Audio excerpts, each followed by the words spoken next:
The myth goes that I was born on a ferry between Macau and Hong Kong. My mother was looking for a better hospital, and there weren't enough good gynecological people in Macau. So she tried to mate for Hong Kong, and of course I popped out prematurely, which is always what I do. And my life has been difficult ever since. But I come from a confluence of three, I suppose you could call them cultures. My mother was Eurasian, half English and half Chinese, because her mother was a Baptist missionary from Liverpool who went to China to convert the Chinese. Huge job, and I don't think they did very well, except for the fact that they gave out bags of rice and people converted for that, and helped them build the YMCAs, which is why YMCAs and YWCAs all over China still exist. And my father, of course, was Portuguese, who had always been in China because his father was a merchant who worked for the Dutch East India Company, and they used to come around in their sailing ships, and Shanghai was a port in which they delivered, amongst other things, opium from India. So that's about my background. Abandonment. I was sent to Australia by myself at the age of 10 because my father always thought I was ready for export. And so I came to boarding school in Australia, in Sydney. And it just happened that 2 years after that, he lost his job and there was no more money in the family. And so I was taken up as a kind of, not an orphan so much as a ward of the Catholic school that I went to. So they gave me a kind of scholarship, and I stayed there, and I didn't see my parents for 10 years. And so when I saw them again, they were total strangers. And that's what I think made me a writer. I mean, you know, in the sense that I can write about my family as totally objective as I can without any kind of loyalty.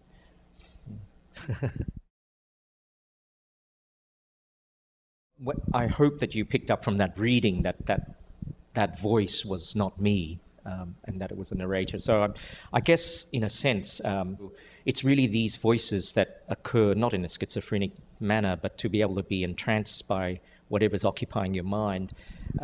So my way of writing, if you like, is to inhabit these characters.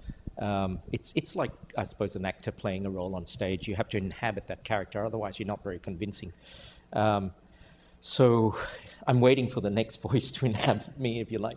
But I'm moving more and more away from, I think, fictional characters and more towards a kind of questioning of forms. So I question in Shanghai Dancing the autobiographical form. I always think people who write autobiographies are always writing novels.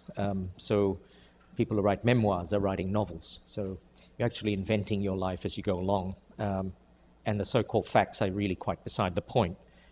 And if you want to actually make it into some kind of aesthetic shape, then you're dealing with art, and you're not dealing with just the irregularities of life.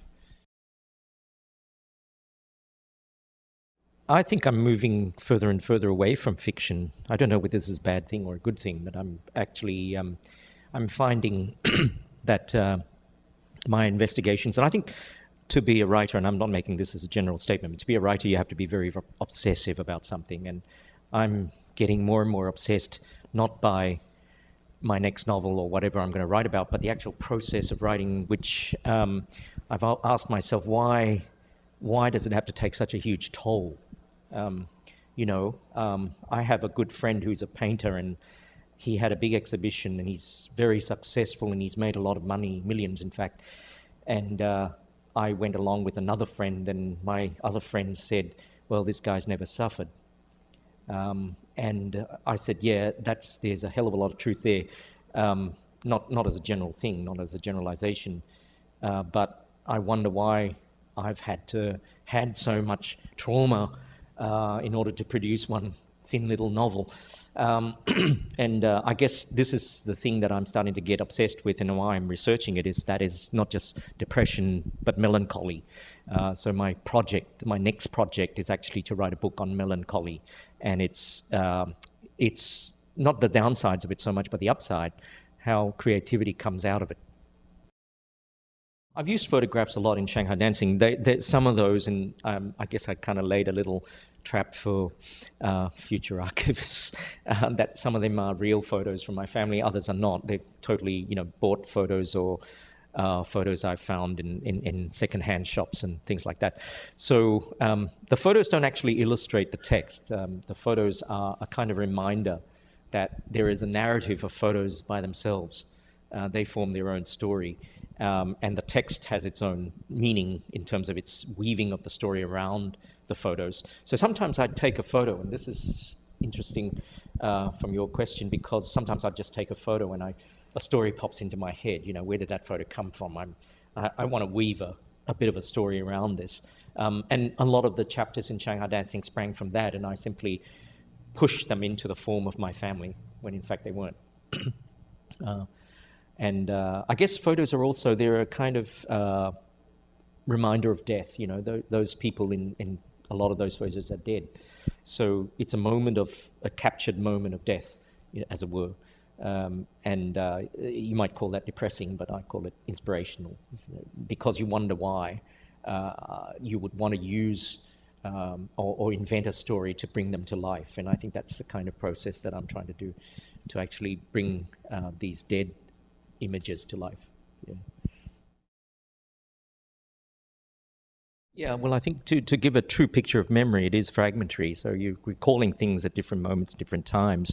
And you might be feeling really happy, and you recall a happy memory, when in fact, when you're sad, obviously that memory is clouded with other things. You elaborate all the time, and I call this process Chinese whispers of memory, because each time something occurs, it's not exactly that you can pinpoint an exact moment, a kind of truth or whatever.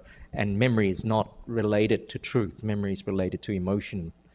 So I guess I work with a kind of psychological truth that the psychology is bringing across the way that memory is woven together, and each time that changes. So I think one of the dangers of writing is to fall into nostalgia, and that's why the voice is so important. The voice of narrators and whatever characters should always have abundance of irony behind them to take them out, as it were. So that's one of the things I try to do in a novel, is to take out the character in the end, so that you have this, it's not about objectivity so much, it's just to avoid nostalgia.